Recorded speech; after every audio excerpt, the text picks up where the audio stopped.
Hola, ¿cómo están? Les saluda Carlos Barrientos y les doy la bienvenida a una nueva edición de Business Night Talks. En esta oportunidad nos acompaña Orlando Marchesi. Orlando es el Senior Partner en PwC, es una de las firmas internacionales más importantes de consultoría y de auditoría. Orlando es abogado de la Universidad de Lima y además posee un MBA y tiene casi 30 años en el mundo de la consultoría. Orlando, bienvenido, muchas gracias por tu tiempo. Gracias por la invitación. Orlando, cuéntanos un poco del Orlando persona, de tus hobbies, tu familia, para conocerte un poco más en ese aspecto que normalmente es dejado de lado, porque todos conocemos a los ejecutivos, pero a la parte persona no es tan tocada. Cuéntanos un poco de ti, por favor. Bueno, yo tengo 25 años de casado, tengo 3 hijos. Mi hija mayor tiene 24, la segunda 20, el tercero 15, todavía está en el colegio.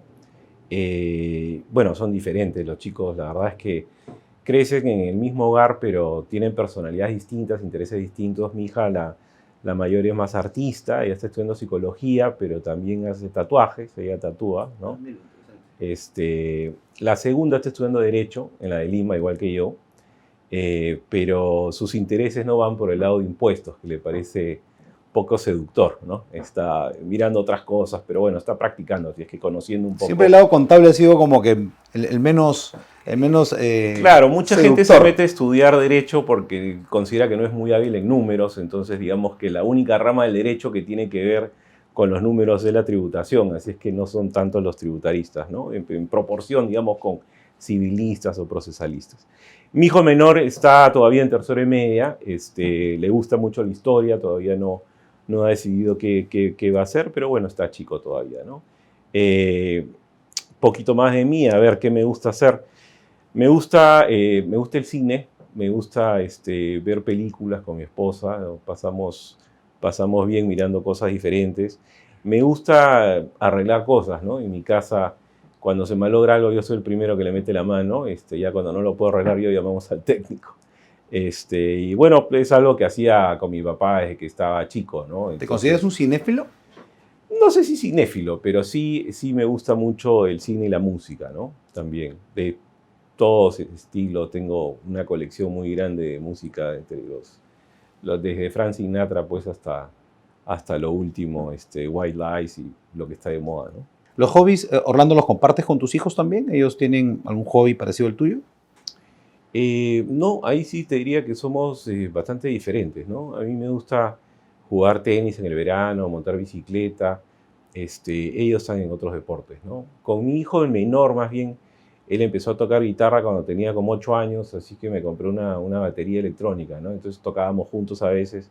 Pero bueno, ahora que está adolescente, pues ya dejó un poco la guitarra, está más concentrado en su vida social, ¿no? Así es Claro, que claro. ahí me ha abandonado un poco. Bueno, el deporte sí, por lo que entiendo, sí te acompaña normalmente durante tu vida. Sí, yo te diría que ahora, sobre todo en la época de la pandemia, siempre yo creo que hay que buscarle el lado positivo a las cosas. Para mí el lado positivo ha sido estar un poco más con mi familia. O sea, yo viviendo en San Isidro, viviendo en La Molina y trabajando en San Isidro, me era muy complicado llegar a cenar en la noche con mi familia, pero ahora la verdad que almorzamos juntos por lo menos 2 días de la semana, cenamos siempre juntos, y aproveché para hacer deporte, ¿no? Entonces todas las noches termino de trabajar, pues 6:30, 7 de la noche, y salgo ahí a una hora, ¿no? Digamos, a los 6 kilómetros por mi casa entre trotar y caminar, ¿no? De lunes a viernes. Y ya me acostumbré, es la hora que tengo para mí, para pensar las cosas que voy a hacer al día siguiente. Y bueno, a veces escuchando música o audiolibros, ¿no? Pues, la verdad es que ahora un libro pues te lo volteas en una semana escuchando 1 hora al día y la paso súper bien. Ese es un espacio que ya, digamos, me acostumbré a tener y cuando no lo puedo hacer, siento que me falta. Son muy ¿no? importantes esos espacios para uno mismo, Yo creo que ¿no? sí. Comenzar a organizar. ¿Te consideras muy estructurado, muy organizado? Tal vez no lo era antes, creo que con el tiempo he empezado a estructurarme un poquito mejor, ¿no? Dime, a lo largo de tu trayectoria o de tu vida personal y profesional, eh, siempre hay estos inspiradores, gente que nos va marcando el camino, ¿no? Cuéntanos un poco quiénes son tus referentes o en quién te has basado para construir tu vida. Mira, yo te diría que eh, desde muy chico mi padre tenía una afección al corazón, ¿no? Entonces, él me daba como lecciones para la vida, de cómo son las cosas, cómo son las personas, cuáles son las cosas importantes, los valores. Y por supuesto yo escuchaba, pero decía, así serán pues todos los padres, ¿no? Lamentablemente mi papá murió cuando yo tenía 15 años, entonces muchas cosas de las que me dijo desde que era chico para mí se convirtieron en dogmas, ¿no? Entonces, y tal vez, digamos que si mi padre hubiera vivido hasta el día de hoy no lo hubiese tomado tan en serio, pero, o sea, hay muchas veces en mi vida que he tenido que tomar decisiones. Este es el camino A, el B, y para mí siempre ha sido claro el A, ¿no? Entonces, incluso a la hora de empezar a trabajar, ¿no? Tenía la opción de trabajar en una empresa que me ofrecía un amigo, me había conseguido una entrevista, me ofrecían una buena remuneración, saliendo de la universidad, sobre todo estudiando Derecho, tú sabes que tienes que pagar piso. Es típica, ¿no? De Derecho, te pagan poco al principio porque lo que quieren es, bueno, o sea, el valor es lo que tú vas a aprender y lo que Bueno, te en van a casi todas las enseñar. carreras al inicio somos Pero me medio comparaba golpeados, con ¿no? mis amigos administradores, ¿no? Y estaban pues mejor remunerados que nosotros, pero me ofrecieron, digamos, trabajar en esta empresa, en ese momento Hansen Holm Alonso y compañía, que era la representante de Coopers & Lybrand. Como tú sabes, PwC, o sea, PricewaterhouseCoopers, es la unión de Coopers y de Pricewaterhouse, ¿no? En el 2000. Pero yo entré en el 93, ¿no? Entonces, y mi perspectiva fue, aquí me van a enseñar algo que me va a ser útil en el futuro. Entonces, en ese momento, a la edad que yo tenía, decidí, como siempre me había dicho mi padre también, hay que invertir, ¿no? En uno mismo cuando está joven. Y para mí fue una decisión muy natural en el momento, ¿no? Recuerdo en esa época algunos amigos me decían, oye, pero ¿por qué te decís un sitio que te van a pagar menos? Yo estaba viendo, o sea, el futuro, ¿no? Y obviamente pagó sus dividendos como... Como que tu padre tenía, o sea, tenía la enfermedad y de repente sentía algún riesgo de no tener No, un definitivamente, ¿no? acompañamiento a ustedes, Definitivamente, ¿no? eso es lo que me decía, pero claro, cuando tú estás chico no te imaginas que realmente va a pasar, ¿no? Pero sí, él tenía esa preocupación que no me iba a ver grande y esa era su forma de darme sus recomendaciones, ¿no? Que me han acompañado hasta el día de hoy. Y te diré que yo lo mismo con mis hijos, o sea, en la sobremesa, siempre conversando de muchas cosas y sobre todo explicándole a los chicos cómo viene el futuro, ¿no? Que es importante, no solamente es importante el esfuerzo académico, hay otras habilidades que uno necesita para poder triunfar en la vida, ¿no? La empatía es muy importante, los valores que uno tiene que tener, obviamente, y cuando tú tienes claros tus valores, pues sabes perfectamente cómo vas a actuar en una circunstancia, ¿no? Y por otro lado, también una persona que, digamos, que quien fue uno de mis jefes por muchos años en PwC, Humberto Alemán, es una persona también que me ha acompañado en la carrera y me ha dado consejos y yo obviamente aprecio muchísimo la relación que hemos generado también con él. Interesante el marco de valores que tú mencionas y me viene al recuerdo una frase que me dijeron alguna vez para las personas que de una u otra manera tomamos decisiones en su momento. Y me decía, esta frase decía, cada vez que haya que tomar una decisión y no tengas claro qué hacer, mira la foto de tu familia y pregúntate si es que la decisión que estás tomando, cómo la van ellos o sea, si van a estar de acuerdo con la decisión, ¿no? Y creo que es un súper referente para el tema de decisiones, ¿no? Totalmente, recuerdo y te digo, empezando mi carrera como tributarista, ¿no? Dentro de PwC, nosotros teníamos, bueno, tenemos hasta ahora el código de conducta de tax, ¿no? Y la primera cosa que te dicen, tú no puedes hacer nada o recomendar nada que no estarías dispuesto a decirle a la administración tributaria frente a frente. Entonces eso te pinta claramente cuáles son los valores de la organización, ¿no? Pero es como tú dices, si tú puedes, no tienes ningún problema con que lo que hayas hecho se haga público, entonces está bien hecho. Si tú quieres que alguien no sepa, mejor no lo hagas. Mencionaste hace un momento que la pandemia, lo rescatable de la pandemia ha sido pues el tema del deporte, tener más tiempo con la familia, el tema del teletrabajo ha ayudado mucho a volver a conectarse con la familia y a darse algunos tiempos para uno mismo, ¿no? Antes de la pandemia, ¿Cómo lograbas ese balance trabajo-familia? Que es muy complicado porque además, claro, la distancia de la Molina a San Isidro, todos sabemos pues que no es nada fácil, ¿no? ¿Cómo finalmente definías ese equilibrio para poder llevar ambas dimensiones Era difícil. bien? O sea, siempre uno trata o dice que trata de usar el tiempo que tiene disponible de la mejor manera. Y obviamente es lo que he tratado de hacer toda mi vida. No necesariamente siempre lo he podido, pero digamos los espacios que teníamos para irnos de fin de semana a algún lado con mi esposo y los chicos, o viajar, o sea, eran tiempos que aprovechábamos muy bien, ¿no? Fines de semana, pero era complicado y obviamente habían reclamos, ¿no? De tener un poco más de tiempo y por supuesto es importante también que uno conocerse y ser consciente de las cosas que a uno lo motivan, porque muchas veces uno usa de excusa, no sé si te pasará a ti o no, pero yo me acuerdo hace muchos años, le decía a mi esposa, pero es que tengo que hacer esto por ustedes, ¿no? O sea, por el esfuerzo para surgir. Mi esposa me contestó, discúlpame, pero si tú no nos tuvieras a nosotros, harías exactamente lo mismo, porque eso es lo que te motiva a ti, ¿no? Y es verdad, o sea, nosotros nos motivan cosas, tenemos, ¿no?, ese esfuerzo de querer superarnos, de querer ser mejor, pero hay que tener presente a la gente que tenemos alrededor, ¿no? La familia, tratar de tener ese equilibrio que tú dices. No siempre es tan fácil poderlo hacer. Hoy en día sí, o sea, nosotros estamos ahora en un sistema mixto, algunos días en oficina, otros días en casa, pero a fin de cuentas ya aprendimos que el trabajo remoto es posible. Entonces, es decir, si tienes una reunión a las 6 de la tarde, perfectamente la puedes tomar de tu casa a través de un Meet, ¿cómo se llama?, o del Zoom. Y antes, pues físicamente tenías que ir para acá, regresar, perdías tiempo en el tráfico. Bueno, sin decirte ahora, con la inauguración de esta obra sobre el óvalo Monitor, llego a mi casa en 25 minutos. Sí, impresionante. Ha ayudado mucho.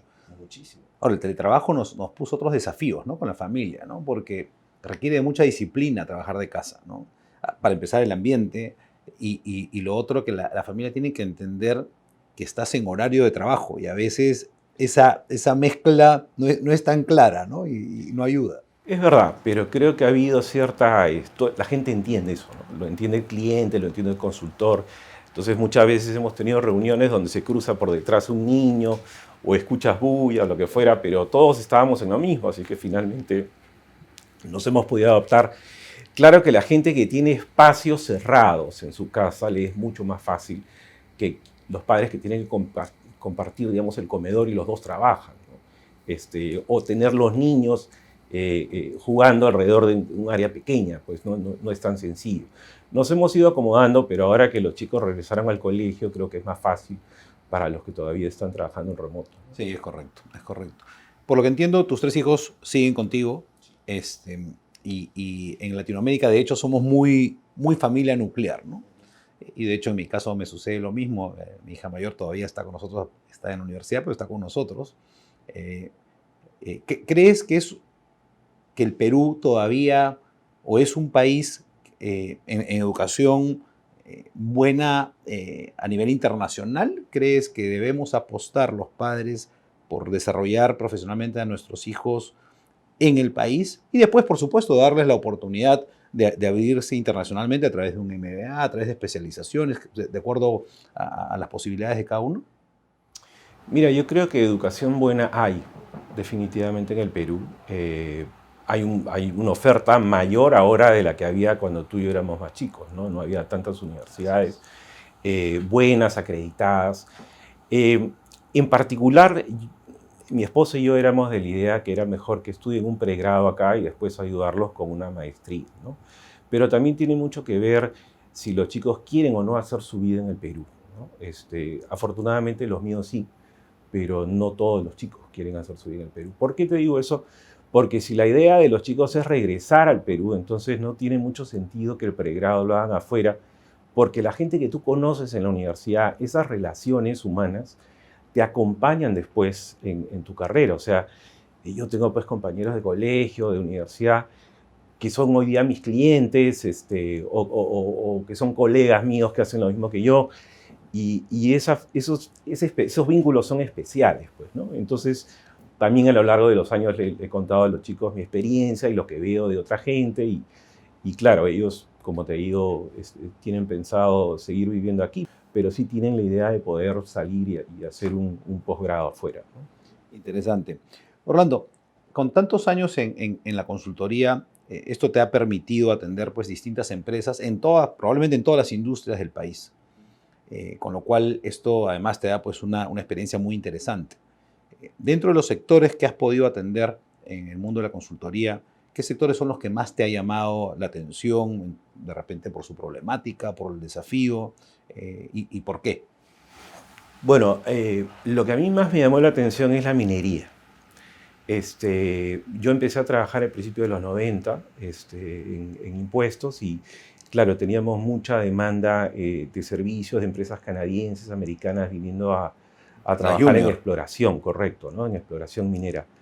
Tenía digamos, a la hora de establecer los equipos dentro de la compañía, dentro de la firma que atendíamos a los clientes, yo estuve siempre con los que atendía a los clientes extranjeros, pues tenía la facilidad de hablar mejor inglés que mis compañeros, pero empecé ahí, ¿no? Empecé en minería, me pareció muy interesante todo ese proceso de volver a ganarte un crédito internacional, o sea, tienes que ponerte a pensar, yo entro a trabajar a fines del 93 y pues recientemente habíamos tenido un desastre económico, un país muy violento, la inversión a niveles ínfimos, ¿no? Entonces, ese proceso de ver cómo hacíamos en el momento para poder ganar credibilidad, ¿no? El régimen de contratos de estabilidad que salió en el 92, de estabilidad de minería, más allá de haber arreglado el tema de la economía, la garantía constitucional, digamos, de respetar los contratos, de libre disponibilidad de divisas, eso es algo que en Latinoamérica no se veía y no se ve hasta el día de hoy. O sea, yo he tenido una entrevista hace una semana con un medio argentino sobre temas fiscales mineros y les contaba toda la historia, ¿no? Y ellos maravillados de cómo nosotros hace 30 años hicimos algo que ellos no han logrado hasta el día de hoy. Y Argentina tiene un potencial minero impresionante. Obviamente, pero como te dicen los mismos argentinos, el problema son sus políticos, ¿no? Y nosotros pensamos que tenemos problemas políticos acá, pero digamos, nosotros acá al menos sabemos cuáles son las reglas que funcionan, porque aplicamos las reglas del mercado en los 90s y los subsiguientes gobiernos que vinieron no las cambiaron porque se dieron cuenta que funcionaba. O sea, el reto que nosotros tenemos aquí en el Perú no es el modelo, definitivamente no el cambio de modelo, sino la mejor utilización de los recursos y la capacitación. Tenemos un problema de gestión. Una capacidad, ¿no?, de gestión, efectivamente. Entonces, cuando éramos nosotros, pues, niños, vivíamos en un país pobre, pues no habían recursos. Los recursos existen, pero lamentablemente no tenemos la capacidad de gestión para administrarlos bien, ¿no? Para que realmente lleguen a la gente que necesita los servicios básicos. Y, por supuesto, el problema de corrupción no lo podemos soslayar. O sea, hay una combinación de falta de management skills y es que corrupción. La corrupción y la capacidad de gestión creo que van muy, muy de la mano, ¿no? Entonces, efectivamente no llega el dinero que nos genera la minería, que es sin duda uno de los principales sectores en el país, a la gente que lo necesita. Entonces tenemos estas brechas sociales tan evidentes y sin poder cerrarlas hace mucho tiempo. Esto no es de ahora, esto no es de este gobierno, esto viene de mucho más atrás. Pero ¿cómo hacemos para ser capaces de gestionar en el Estado y cerrar estas brechas sociales? Tenemos evidentes ejemplos, ¿no? Como el tema de los panamericanos, los acuerdos gobierno-gobierno. Creo que hay mecanismos para poder solucionar estos temas. Sí, pero creo que primero tenemos que ponernos de acuerdo sobre qué es lo que tenemos que hacer.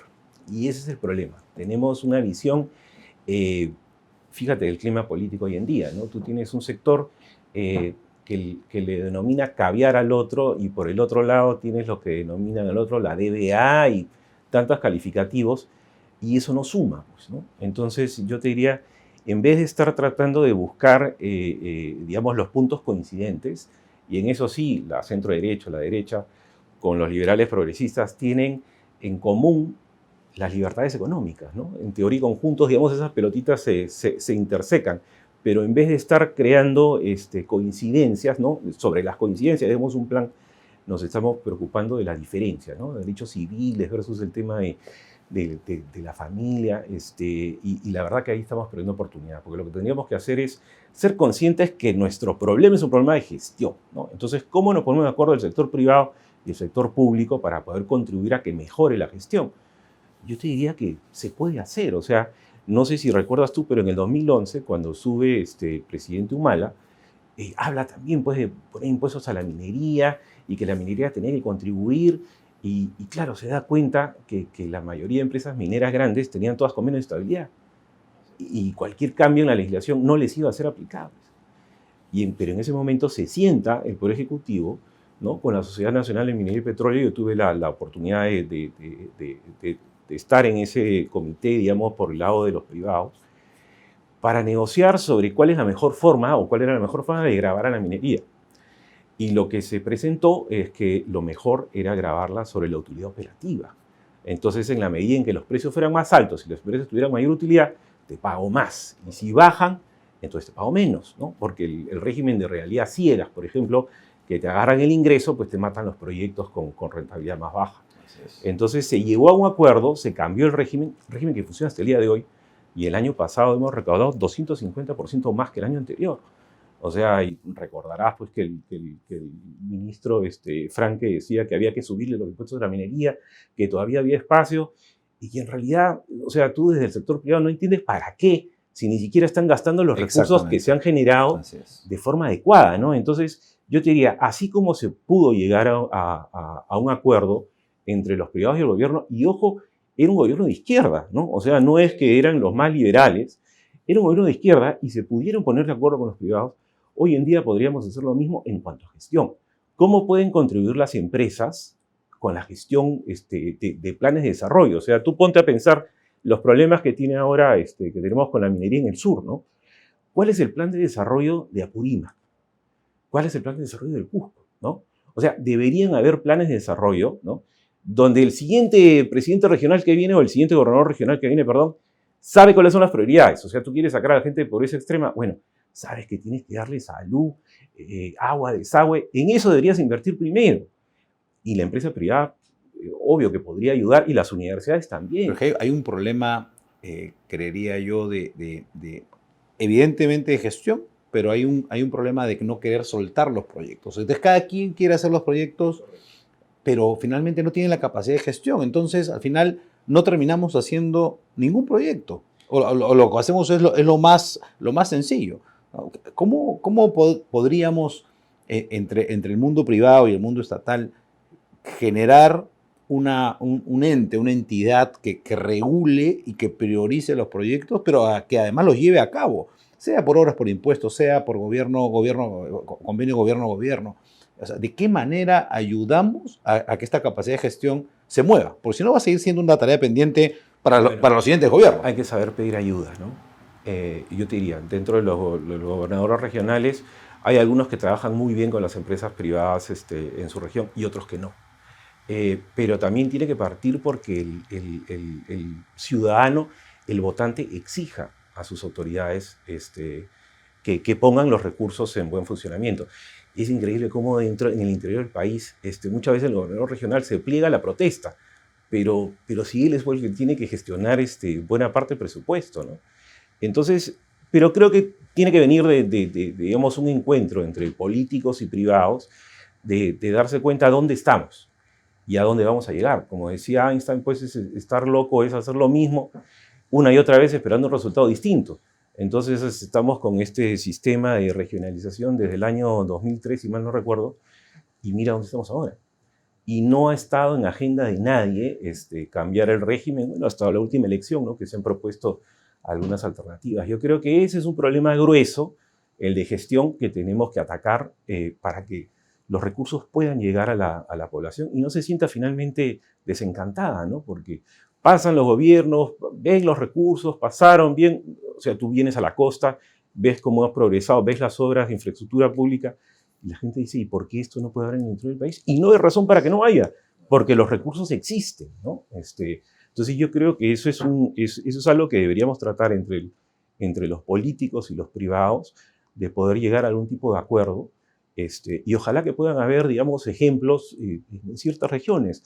alguna región que diga, oye, yo quiero que me ayuden, ¿no? Junta con la academia, con la empresa privada, cómo establecemos un plan de desarrollo para los siguientes 20 años.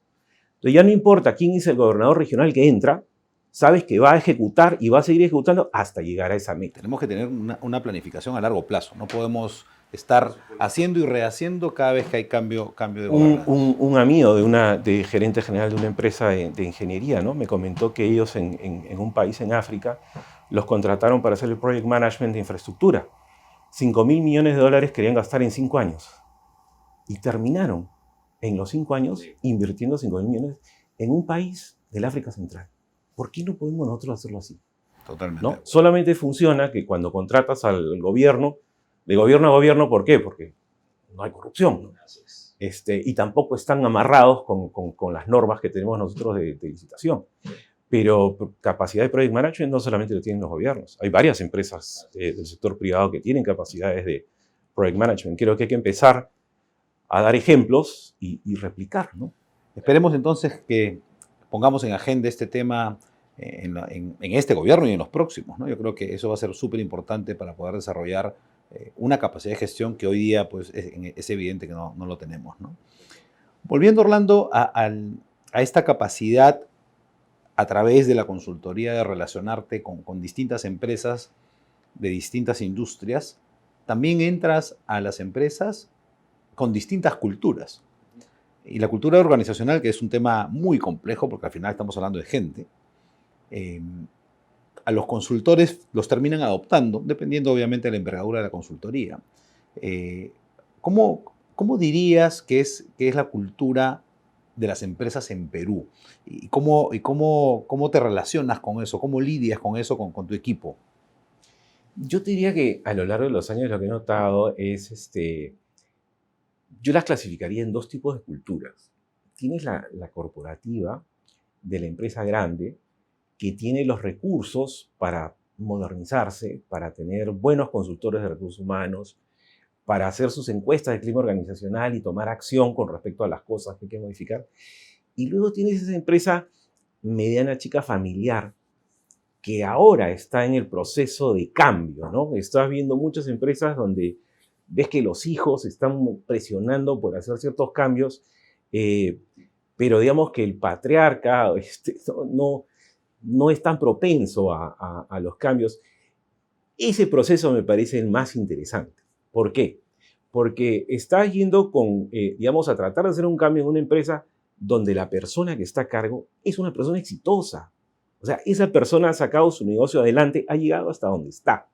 Entonces le es muy difícil aceptar que hay otras cosas o otras personas, o que sus hijos podrían tener, digamos, sugerencias de relevancia que hagan mejorar el negocio. Y bueno, y muchas veces se logra hacer, evidentemente, pero pasa pues por un tema de cambio de cultura. ¿Cuáles son y de los planes? Primero, ¿dónde quiero llegar? ¿Qué tipo de comportamientos tengo que cambiar? ¿Qué tipo de perfiles se necesitan? Y lo que es duro a veces es que algunas familias no tienen el perfil. Entonces es muy difícil ver esa resistencia, ¿no? Ese tema es súper relevante porque, si mal no recuerdo, más del 70% de las empresas en el país son familiares. Entonces, y mueven gran parte del PBI. Entonces, ¿cómo este proceso de cambio, de profesionalización, y a veces el término profesionalización en la empresa familiar no me gusta usarlo mucho porque puede generar cierto escosor, porque finalmente son profesionales que se han hecho en el camino, muchos de ellos también profesionales en la academia, pero han hecho empresas finalmente y como tú has mencionado, son exitosos, ¿no? Creo que hay que ponerle foco a las empresas familiares porque hay un universo de gente trabajando ahí que mueve la economía en el país. Y yo creo que hay que comenzar a mirarlo con ojos distintos y ayudar a que las empresas tengan esta proyección de largo plazo y de sostenibilidad, ¿no? Yo creo que por ese lado también viene un poco el rol de la consultoría, ¿no? Sí, correcto.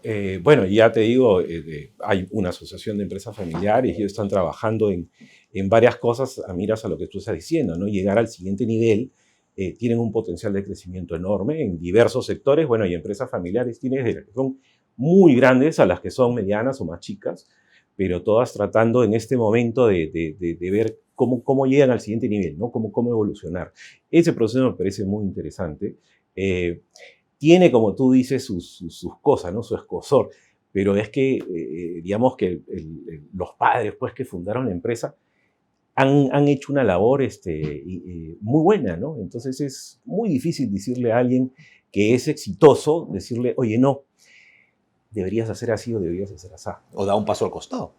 Eso es más difícil. Que es más difícil. Eso es más difícil aún. Pero bueno, en general yo te diría que el proceso es muy interesante, Sí, es una parte muy interesante. En las empresas más grandes es más fácil el trabajo, porque es más vertical también. Así o sea, es. una vez que el gerente general está convencido de qué es lo que tiene que hacer, entonces decanta para abajo, ¿no? Y la típica, en cambio, organizacional es también identificar a tus aliados informales, ¿no? Esos líderes informales que no necesariamente son gerentes de nada, pero son muchachos o chicas que son muy empáticos, que los compañeros los siguen.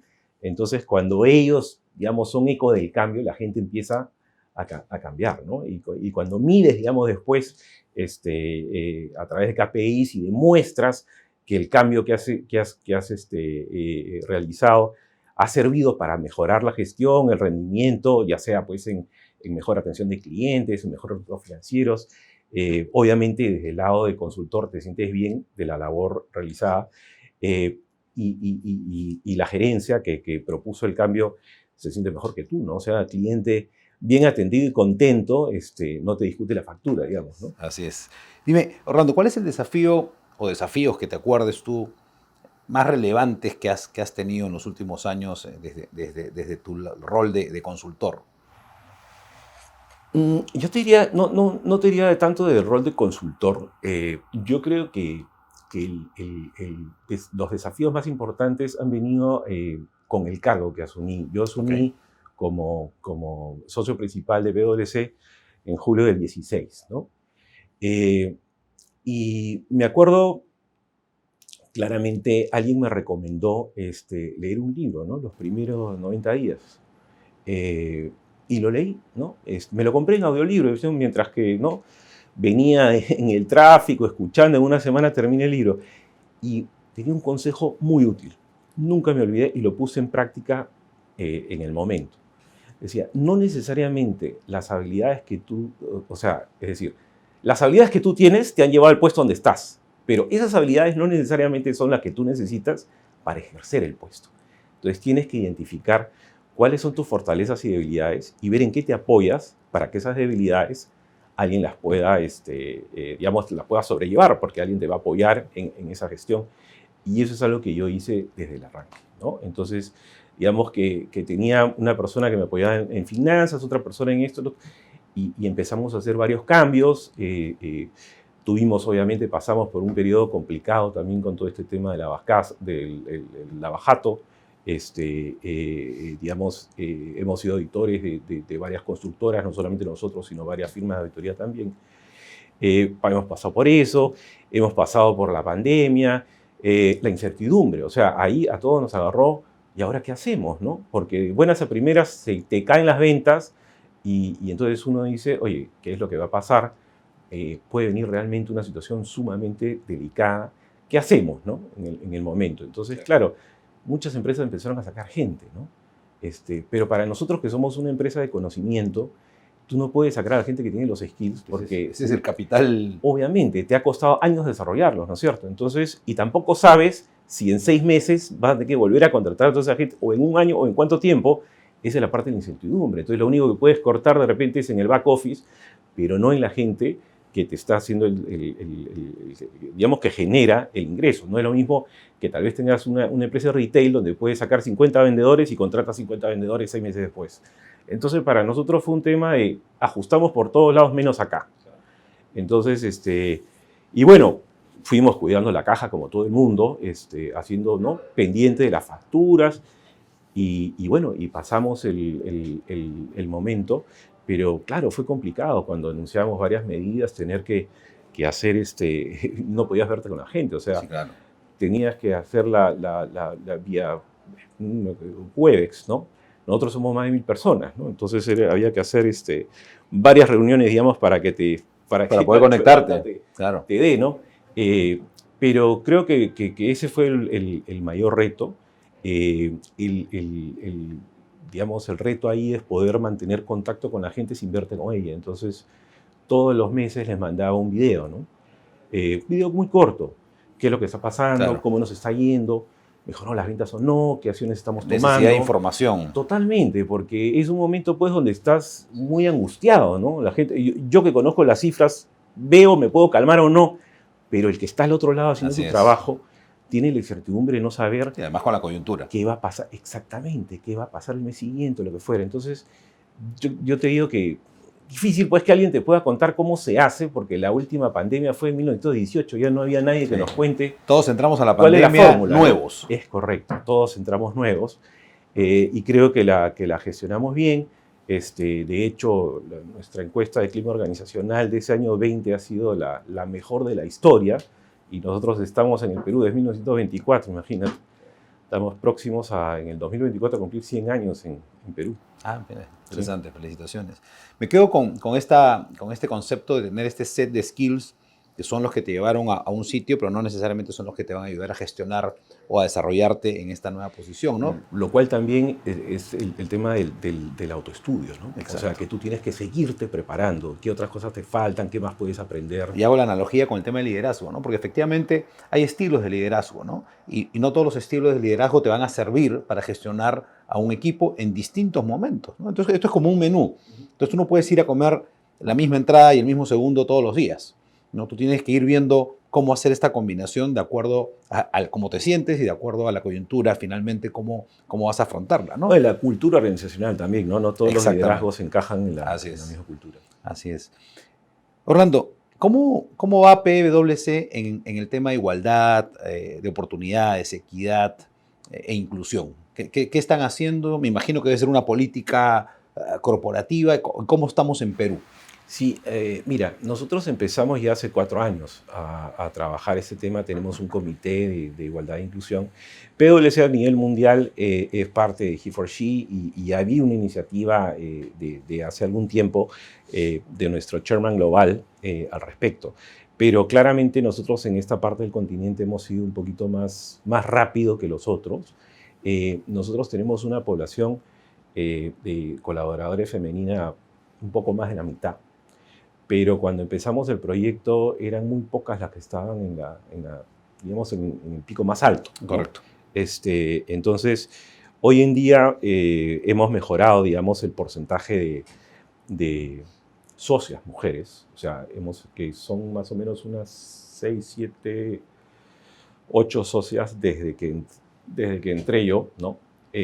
Y no te digo que es solamente porque yo haya entrado, es porque también hay ciertas cosas estructuralmente que han cambiado, que facilitan hoy el trabajo un poco más de la mujer de lo que era años atrás. Los sistemas, por ejemplo, facilitan mucho el trabajo. Antes había que estar en la oficina físicamente y en labores pues, como la auditoría y la consultoría, que tiene plazos de entrega, es difícil para, digamos, la mujer que tiene que atender todavía niños en casa, poder hacer una carrera ahí, ¿no? Entonces, como te digo, cuando empezamos esto, empezamos con una encuesta interna para tratar de identificar cuáles eran los problemas que las mujeres sentían que había para evitar poder seguir subiendo en la carrera. Y los hemos ido gestionando a lo largo del tiempo. Y te diría que también hay cosas que a veces son autoimpuestas por uno, ¿no? Que piensa que las cosas de determinada forma y no necesariamente es así. Entonces también ha habido que trabajar un poquito en cambiar las percepciones, las ilusiones. Tenemos un programa de coaching también ahora para nuestras mujeres profesionales para tratar de fomentar que lleguen finalmente a que lleguemos a tener una igualdad, ¿no? Qué bueno. Estamos ahora, somos casi 40 socios, pero todavía no estamos en la mitad, ¿no? Pero ya a nivel gerencial, digamos, ya estamos ahí. Hay un trabajo Entonces, es cuestión de tiempo, claro, cuando sigan ascendiendo, correcto, que van a llegar, obviamente. Hay un trabajo que se viene haciendo en todo caso. Y totalmente, esto es, totalmente. bueno. ¿No? Y lo mismo en general, no solamente con la igualdad de género, o sea, en general nosotros también tenemos una política de diversidad e inclusión, la gente se siente cómoda trabajando con nosotros y los chicos en general son A1, ¿no? En ese sentido.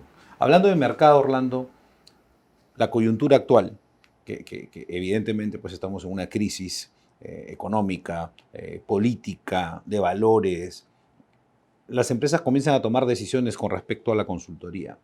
¿Hacia dónde se están yendo? ¿Es un recorte general? ¿Se están yendo a temas específicos, a ayudas específicas? ¿Cómo ves? Bueno, te diría que en el 2020, sobre todo en los primeros meses, se fueron de frente al corte, cero, ¿no? O sea, a nosotros, y imagino que a las otras empresas de consultoría, les bajaron muchísimo las ventas en ese momento, porque creo que la prioridad número uno era cuidar la caja, ¿no? Cuidar la caja, cuidar los costos, porque finalmente el mercado no lo gestionas tú, pero lo que sí puedes gestionar son tus costos internos, ¿no? Pero bueno, yo creo que después han pasado los meses y ya las empresas han empezado, ¿no? Creo que se dieron cuenta y bueno, hay que seguir operando. O sea, ¿qué es lo que no te puedes pasar, digamos, ahorrando costos todo el tiempo? Y han empezado ya a invertir un poco más. Consultorías que nos requerían, digamos, con mayor demanda, te diría yo que eran aquellas destinadas a mejorar los costos, ¿no?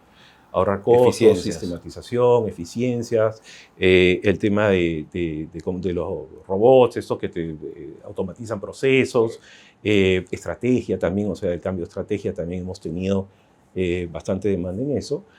Pero yo creo que ya se está normalizando, ¿eh? ¿Ya están en números prepandemia? Sí. Ah, buenísimo. Te diría que sí, estamos en números prepandemia. Qué bueno. En general, ya saliéndonos un poco del tema de la consultoría, ¿ves en las empresas peruanas una paralización con respecto a las inversiones? ¿Ves optimismo? ¿Ves que las empresas apuestan por el país y siguen avanzando? ¿Cuál es tu percepción? Mira, mi percepción es que yo creo que la mayoría de gente se dio cuenta que, bueno, esta es la coyuntura y no te puedes esconder. Tienes que seguir adelante. Estamos vacunados. Yo creo, ¿no? Entonces, la expectativa es que las cosas puedan mejorar en el futuro, no en lo inmediato. Yo creo que todo el mundo sabe que es medio complicado, pero sigue habiendo demanda, o sea, para varios sectores, ¿no? Ahora, aquellos que están produciendo para el exterior, bueno, probablemente estén un poco mejor que los del mercado interno, porque a la hora que baja el consumo interno, pues baja tu demanda. Pero eso no hace que las empresas se estén cerrando, que estén despidiendo gente.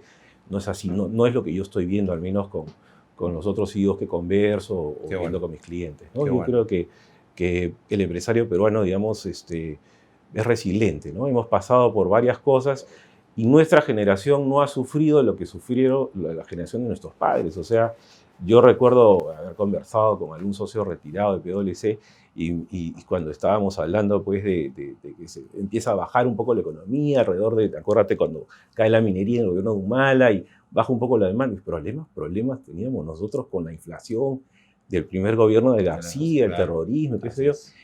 Es verdad, pues, de problemas más graves hemos salido. Así que creo que hay que mantener el optimismo y evidentemente también desde donde estamos nosotros tratar de marcar, digamos, al gobierno, explicarle cuáles son las prioridades y qué es lo que necesitamos. Creo que es nuestra responsabilidad. Yo creo que es nuestra responsabilidad, o sea, no podemos mirar al otro lado y finalmente pues somos los que pagamos la cuenta, ¿no? Ese es el problema, somos los que pagamos la cuenta y no tenemos dicho en el asunto. Eso creo que tenemos que cambiarlo, ¿no? ¿Qué planes de PwC en el país? Bueno, como te contaba, en el 2024 vamos a cumplir 100 años. Estamos evidentemente nosotros entrando en negocios nuevos. Hemos hecho todo un esfuerzo de digitalización en los últimos 3 años que están pagando sus frutos. Pero claro, nuestros planes de expansión ya son también entrar a provincias. La verdad que tenemos clientes en varias partes del país, pero los atendemos predominantemente desde Lima, y estamos pensando ya empezar a expandirnos, ¿no? Hay algunas ciudades donde hay buena demanda, y bueno, la idea es diversificar también nuestra oferta, sobre todo en servicios de consultoría, y tener una expansión en el país, ¿no? Y bueno, pero lo principal, la guía para nosotros es la calidad, ¿no? Es súper importante la calidad que brindamos a nuestros clientes en todos nuestros servicios, y evidentemente también monitorear cómo está el cliente, cómo se siente el cliente con nosotros. El esfuerzo, digamos, de hacer encuestas de satisfacción lo hago yo personalmente, en una muestra todos los años, una muestra bastante amplia, que me permite de primera mano no solamente que yo entienda qué es lo que está pasando, sino que el cliente sienta también que es importante y tan importante que es el socio principal el que le está preguntando cuáles son tus preocupaciones, cómo es el servicio, qué sugerencias tienes, ¿no? Esa parte me parece súper importante, o sea, mostrarle a tu cliente que te preocupas y que su opinión es importante. Buenísimo. Muy bien, Orlando. Orlando, muchas gracias por tu tiempo. Un último mensaje para todas las personas que van a ver esta entrevista. Bueno, de tantas cosas que hemos hablado, que yo creo que lo que queda es importante es no perder el optimismo, ¿no? El norte. El Perú es un gran país, tenemos una economía bastante sólida, y creo que lo que tenemos que hacer es poner de parte de nosotros todos, tratar de unirnos, ¿no? Un poquito fomentar también la unión de los políticos, ¿no? Porque finalmente nosotros, como decías, pagamos la cuenta y no tenemos mucho dicho en el asunto, pero creo que tenemos que tener un rol más activo. Hay que estar unidos y con optimismo. Muchas gracias, Orlando, por tu tiempo. Gracias a ti. Con nosotros estuvo Orlando Marchesi, socio senior de PwC. Será hasta una próxima oportunidad en Business Night Talks. Gracias.